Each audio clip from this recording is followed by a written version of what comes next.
In your statement that you released yesterday, you said it was important to, quote, identify the root causes of extremism and develop realistic solutions to mitigate its expansion. What are the root causes of extremism? I mean, how do we do this? Many people point to Western foreign policy, U.S. foreign policy in particular, generally aimed at Muslims the world over as fueling extremism. And in fact, the extremists themselves make it quite clear that this is what is motivating them. In the case of France, of course, they seem to be specifically motivated by the magazine itself. But for example, we see in the case of the Boston Marathon bombings, the suspects in that case cite the U.S. wars in Iraq and Afghanistan. Shouldn't we address U.S. foreign policy if we want to curb extremism? Absolutely, that's one of the causes. That's why I'm saying politics is one of the root causes of it.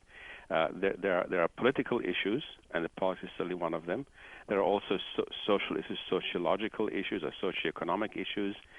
People like Professor Olivier Roy in France has written about this, and he believes that what is happening in let's say in context like in France, he believes it's really a class problem and a socioeconomic problem, but because the underclass, so to speak, quote unquote, happens to be of the Islamic faith, this class problem has been talked about as if it were a religious conflict, whereas he considers the root cause to be actually a socioeconomic conflict. So that is what I mean by looking at the root causes. They could be political in the case of foreign policy. They could be socioeconomic in some societies.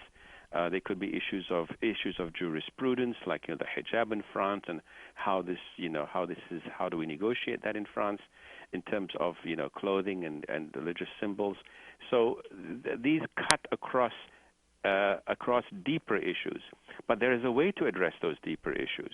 And for example, in the case of the hijab in France, I suggested one time, hey, look, why not ask Hermes and some of your designer people to design a hijab which will look French and appeal to the thing, and you have to think out of the box and be creative on these things.